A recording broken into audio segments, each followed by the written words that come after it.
Hello అండి. నమస్తే. అందరు ఎలా ఉన్నారు? ఏం చేస్తున్నారు? Welcome back to our channel ఓహాస్ కిచెన్ అండ్ వ్లాగ్స్. నేను మీ సంతోషి.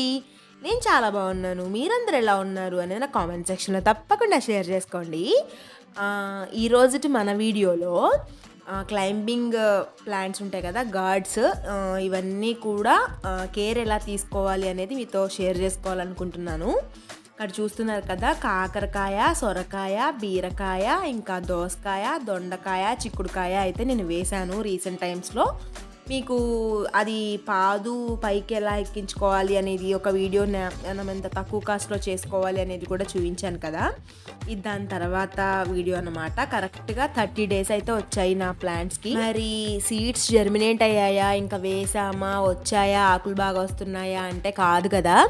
మరి ఇది ఫ్లవరింగ్ ప్లాంట్స్ కావు, లీఫీ వెజిటబుల్స్ అంతకంటే కావు. ఇవన్నీ కూడా గార్డ్స్ కాబట్టి మంచి వాటర్ రిసోర్స్ కావాలి, ఇంకా మంచి క్లైంబింగ్ పొజిషన్ ఉండాలి దీనికి.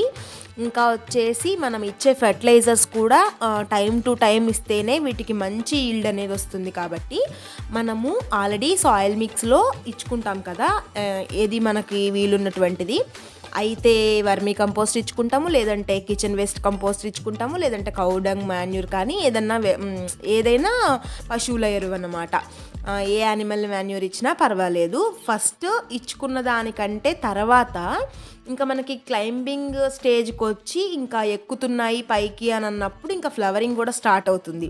అంటే ప్రతి ఏ గార్డ్ అయినా కానీ 30-45 మధ్యలో దాని ఫ్లవరింగ్ అనేది స్టార్ట్ అవుతుంది. కాబట్టి ఆ టైంలో మనం ఇంకొకసారి ఏదైనా మాన్యూర్ ఇచ్చుకోవాలి, అంటే ఏదైనా కంపోస్ట్ ఇచ్చుకోవాలి. లేదు ఆల్రెడీ ఇచ్చేసాము అని అంటే ఇంకా మనము ఎవ్రీ 10 daysకి ఒకసారి లిక్విడ్ ఫెర్టిలైజర్ అనేది ఇచ్చుకోవడం చాలా అవసరము.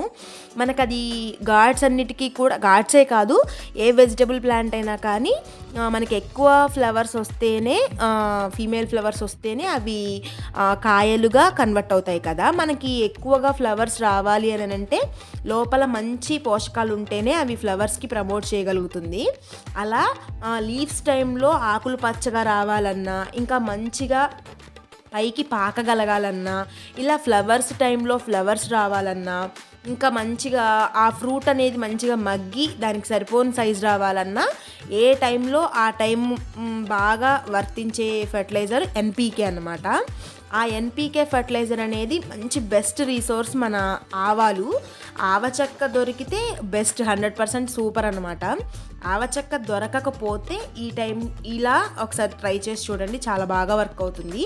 10 daysకి ఒకసారి ఇలా మన దగ్గర ఉన్నటువంటి కేక్స్తో మన గ్రౌండ్ నట్ కేక్ కానీ, ఇట్లా మస్టర్డ్ కేక్ కానీ, ఇంకా నువ్వు చెక్క దొరుకుతుంది, నువ్వు చెక్క కానీ, ఇంకా ఆముదం చెక్క దొరుకుతుంది, ఏవైనా కానీ ఈ ప్రాసెస్లో చేసుకోవచ్చు. నేను ఇప్పుడు చేసిన ప్రాసెస్ ఏంటి అని అంటే, ఆవాలని మంచిగా ఎండబెట్టేసుకొని పౌడర్ చేసేసుకొని మిక్సీలో దాన్ని టిష్యూ పేపర్ అయితే టిష్యూ పేపర్, లేదంటే నేనైతే మంచి కాటన్ క్లాత్లో చుట్టేసి ఒక 2 days అయితే అలా ఉంచేసి ఎండబెట్టాను. సో దట్ ఏంటంటే దానికి ఉన్నటువంటి ఆయిల్ అనేది మనకి ఆ చీరకి, ఆ క్లాత్ ఏదైతే మనం కాటన్ క్లాత్ వేసామో దానికి అబ్జర్వ్ చేసుకుంటుంది అనమాట. అప్పుడు దానికి ఆయిల్ ఉండదు కాబట్టి మంచి చెక్కలాగా మనకి యూజ్ అవుతుంది, కేక్ లాగా. దాన్ని నేను ఒక పిరికెడు, ఒక 1/2 లీటర్ వాటర్లో వేసేసి సోక్ చేసి 3 days అయితే ఫర్మెంట్ చేసేసిన తర్వాత ఒక 20 liters ఆఫ్ బకెట్ వాటర్లో నేను కలుపుకున్నాను.